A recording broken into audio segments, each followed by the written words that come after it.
So I've been talking a little bit about the profitability, or what we need to achieve profitability on a sheep and beef farm, 5,000 stock units in this next 2008-2009 year, based on the fact that costs, especially fertiliser, are going up yet again.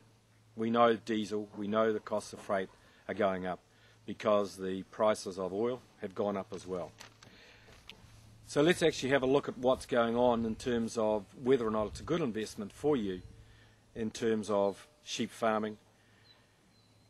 If we assume only $700 per stock unit to buy, that means land and buildings plus cost of stock, which is about $300 below what has been paid recently.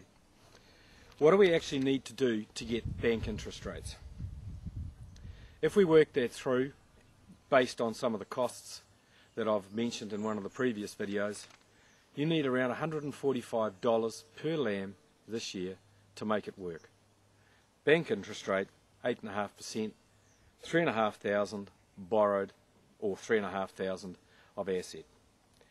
So if you want to break even on debt on that farm this year and do most of the work yourself, you've got to get $80 a lamb.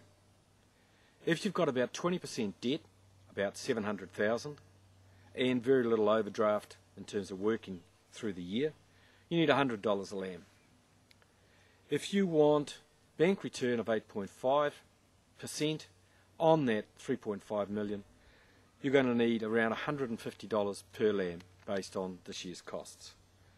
Or, if you want to look at it another way, you can afford to pay around $750,000 for a 5,000 stock unit farm, land and buildings and stock included.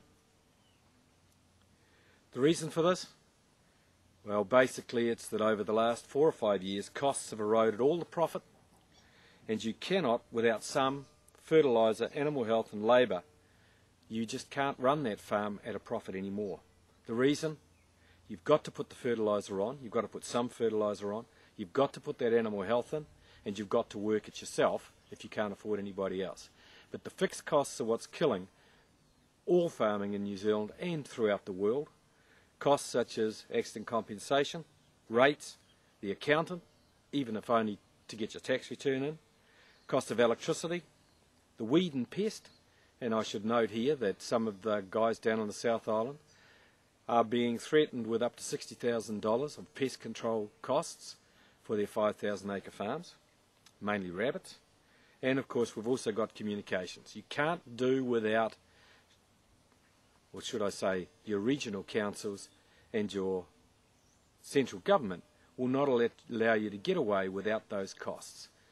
You put those costs in together, and unfortunately farming, whether it be dairying or sheep, the gap between how much you're earning and the forced costs that you have to pay is becoming so small that you can almost not afford to pay for land anymore. So we'll be back with some of that on an update later on.